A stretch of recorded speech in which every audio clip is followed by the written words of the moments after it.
तो क्या हाल है भाई। अभी जैसे आप लोगों को पता है सीपीओ 2024 के फिजिकल्स चल रहे हैं।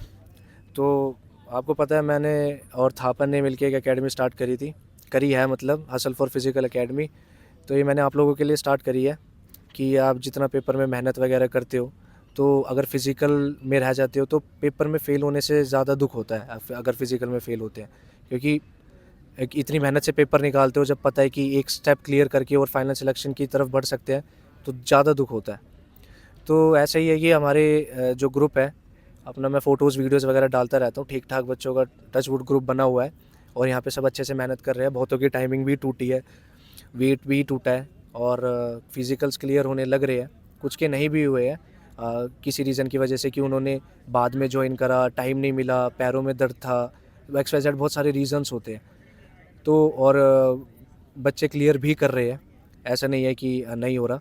तो अपना अभी रिसेंटली ये 4 बच्चे हैं, इनका फ़िज़िकल्स क्लियर हुआ है और अभी तो फ़िज़िकल स्टार्ट ही हुए हैं। तो और भी बच्चे आ जाएंगे जिनका क्लियर होगा फ़िज़िकल, क्योंकि उनकी तैयारी बहुत अच्छी करवाई है और उन्होंने बहुत अच्छी मेहनत करी है।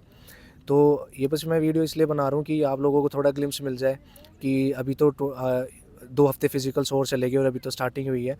तो जो बच्चे क्लियर करे, जिन बच्चों ने क्लियर करा इस अकेडमी में, तो मैं आप लोगों को एक बता दूं इनके थ्रू कि क्या क्या चीज़ें हो रही है, मतलब किस ग्राउंड में पहले कौन से इवेंट्स हो रहे हैं और क्या डॉक्यूमेंट्स चेक हो रहे हैं, कितने बच्चे बाहर हो रहे हैं, क्या सिलेक्शन का प्रोसीजर है, क्या रेशियो है सिलेक्शन का, और कितनी स्ट्रिक्टनेस है कितनी नहीं है। बस ये थोड़ा बहुत है, ज़्यादा वीडियो में लंबी बनाऊंगा नहीं। ठीक है, तो एक बार इनसे पूछ लेते हैं कि किसका किस ग्राउंड में फ़िज़िकल था। तो शशि बताइए, तेरा किस ग्राउंड में था फ़िज़िकल? सर मेरा गिटोर सर मेरा गिटोरनी में फिजिकल था। सेम ग्राउंड था सर गिटोरने का।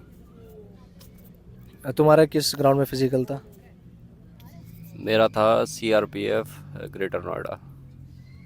तेरा किस ग्राउंड में फ़िज़िकल? सीआईएसएफ गाजियाबाद 16 तारीख को। तो गिटोरनी, और दोनों का गिटोरनी में था। सीआरपीएफ। इसका सीआरपीएफ कहाँ पे था? ग्रेटर नोएडा था। और इसका गाज़ियाबाद था सीआईएसएफ। तो 3 ग्राउंड का है।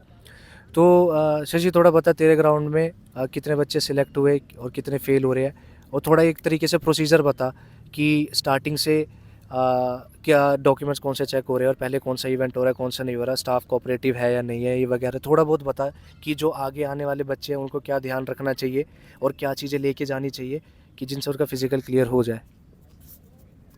अपने हिसाब से बता थोड़ा। सर लेट स्टार्ट हो रहा है, 7 बजे एंट्री स्टार्ट हो रही है 6 बजे की बजाय। तो और 20-20 बच्चों को भगाया जा रहा है एक साथ में ग्रुप में। स्टाफ काफ़ी अच्छा है, बस प्रिपेयर रखो अपने आप को कि ना आपका फिजिकल लेट ही स्टार्ट होगा। पहला बैच 10-11 बजे ही भाग रहा है, तो उसी हिसाब से प्रिपेयर रखो कि खाना वाना लाए हो तो खा लो, क्योंकि अच्छा टाइम मिल रहा है। अगर आप 4th-5th ग्रुप में हो तो आपको तो शाम को ही होगा। स्टाफ कोऑपरेटिव है? स्टाफ अच्छा, बहुत अच्छा कोऑपरेटिव है। तो जिनका जो लॉन्ग जंप हाई जंप में जिनका थोड़ा बॉर्डर पे आ रहा है और जिनके हाइट में थोड़ा इशू है थोड़ा बहुत, या फिर जो चेस्ट में है, उनको बता रहे हैं कि कैसे करना चाहिए कैसे नहीं, या सीधा बाहर कर रहे हैं? लॉन्ग हाई में तो इतना रिलैक्सेशन नहीं दे रहे, पर एक लड़का था जिसके चेस्ट में इशू था, पर उसको एक बार वापस से मेजरमेंट करने का मौका दिया था, तो वो फिर उसके चेस्ट नहीं फूल रही थी तो उसको फिर नहीं लिया गया। यही था। और स्टाफ मतलब आपको मौका दे रहा था एक एक्स्ट्रा। सर 166 के आसपास रिपोर्ट करे थे और 10 एक्स सर्विसमैन थे एक्स्ट्रा। और पास कितने हुए लगभग, आइडिया कुछ कितने हो रहे हैं लगभग? 60-70 के आसपास पास हुए होंगे, इसको आइडिया होगा, ये लास्ट था। 177 थे एक्स सर्विसमैन, सबको मिला के 89 बच्चे पास हुए थे टोटल। 20 का बैच रनिंग करता है, ऑन एवरेज 12 बच्चे थे जो 1600 मीटर पास कर पा रहे थे। अच्छा, 20 में से 12? 20 में से 12, उसमें लगभग से आते ही होंगे। हाँ उसमें से एक आधा फिर 100 मीटर में भी रह रहा था। हाई जंप जंप में लॉन्ग जंप कितने में, बच्चे बाहर हुए? हाई जंप में बहुत कम बच्चे बाहर हो रहे हैं क्योंकि वो जो गिर नहीं रहा वो पोल। बैंड, डंडा बैंड है? हाँ बैंड है और वो डंडा वाइब्रेट होकर रह जाता है, गिरता नहीं है। गिर नहीं रहा? टच कर दोगे तब भी वो गिरेगा नहीं, पर पाँव फंस गया तो गिरोगे आप। और चेस्ट के टाइम पे बोल देते हैं कि साइड में जाके डिप्स पुशअप जो भी तुम्हें करना है कुछ भी कर सकते हो, और टाइम देते हैं उसका भी। और हाइट के लिए भी बताते हैं कि थोड़ा ऐसे खड़े हो जाओ, थोड़ा वैसे, सब बता रहे हो। तो गिटोरनी में भाई हाइट, जो लॉन्ग हाई जंप है उसमें डंडा काइंड ऑफ नहीं गिर रहा, ठीक ठाक डंडा है। तो अपना जिनका हाई जंप थोड़ा सा टच हो रहा है ना, तो चिल रहना नहीं होगा। और भाई तुम बताओ, तुम्हारा लगभग पहला बैच किस टाइम भागा था? कहाँ पे? ग्रेटर नोएडा में ना? नोएडा सीआरपीएफ। किस टाइम भागा था? देखो भाई, अगर आपका सीआरपीएफ ग्रेटर नोएडा में है तो मैं रिकमेंड करूँगा कि आप 6 बजे तक पहुँच जाओ, पौने 6 से 6 बजे तक पहुँच जाओ। क्योंकि रनिंग मैं सेकंड ग्रुप में था और मेरी स्टार्ट हो गई थी 8 से 8:30 के बीच मेरी रनिंग हो गई थी। और मेरे से पहले एक और बैच था, उसकी और जल्दी हो गई थी। तो जितनी जल्दी रनिंग करवा देंगे उतना अच्छा है। और स्टाफ बहुत ही ज़्यादा कोऑपरेटिव है। और ये लगा लो कि हाई जंप का रेशो तो ना बराबर है कि मेरे में 50 बंदे भगाए थे टोटल, उसमें से 36 पास हो गए थे रनिंग में और 100 मीटर में कोई फेल नहीं हुआ। और मतलब टोटल ओवरऑल 100 मीटर में कोई भी फेल नहीं हुआ लड़का। लॉन्ग हाई में लॉन्ग हाई में 36 पास हो गए थे, उसमें से 4 बच्चे लॉन्ग में रह गए थे और हाई में कोई नहीं रहा था। और स्टाफ मतलब ऐसा है कि मतलब छोटा मोटा फाउल भी माफ़ कर रहे हैं। हाँ, कोई दिक्कत नहीं है ऐसी। और बाकी सब बढ़िया। तो भाई जिनका ग्रेटर नोएडा में उनको भी दिक्कत लेने की ज़रूरत नहीं है। थोड़ा बहुत अगर फाउल चल रहा है तो वो क्लियर कर रहे, मतलब सपोर्ट कर रहे हैं। और ये है कि ठीक है, रनिंग भी निकाल रहे हैं सारे, तो कोई इशू नहीं है ऐसा। बस थोड़ा जल्दी चले जाना ताकि जल्दी नंबर आ जाए, क्योंकि पहले 2 दिन में ना दिक्कत आती है। 12-1 बजे भगाया, 12 साढ़े 12 बैच, पहला जो ग्रुप था। लेकिन अब मोमेंटम बन रहा है तो जल्दी भगा देंगे, तो जल्दी रिपोर्ट करना और जल्दी जाना। और जिस हिसाब से तुम घर पे भागते हो ना, उस हिसाब से वहाँ पे भागना। कुछ एक्स्ट्रा खाना पीना मत। अगर यहाँ खाली पेट भागते हो तो वहाँ भी खाली पेट भागना। अगर यहाँ कुछ खा के भागते हो तो वहाँ भी कुछ खा के ही भागना। और तुम्हारा गाजियाबाद था है ना, तो वहाँ पे लगभग कितने बच्चे रिपोर्ट करे थे और कितने पास हुए थे, इतना बता दो बस। 200 प्लस रिपोर्टिंग थी। 200 प्लस रिपोर्टिंग थी। और क्या पूछा था? कितने पास हुए लगभग? पास लगभग 100 प्लस हुए थे।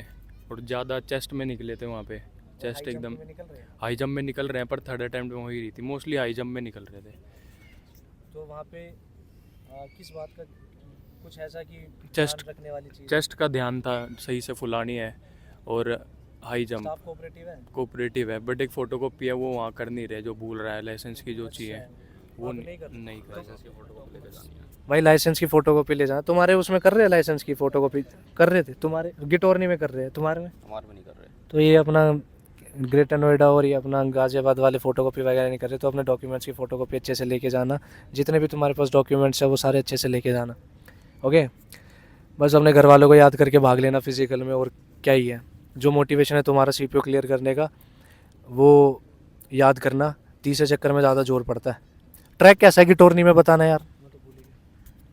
800 मीटर का ट्रैक है वो। 820 मीटर है पहला राउंड। स्टार्टिंग पॉइंट से 50 मीटर पहले फिनिशिंग पॉइंट आएगा।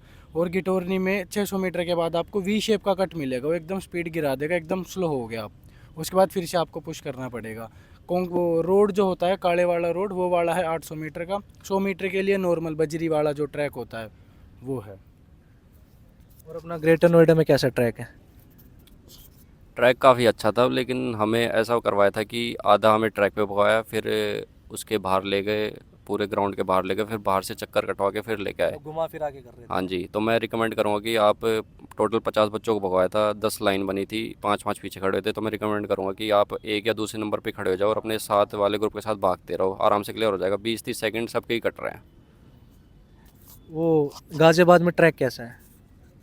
ट्रैक वहाँ पे 800 मीटर का है। 800 स्टार्ट होगा, 800 मीटर दूर टोकन है। और रोड पे भगा रहे हैं? रोड पे भगा रहे हैं। थोड़े मोड़ हैं उसमें, 2-3 या 4 मोड़ खड़े हैं। मोड़ है?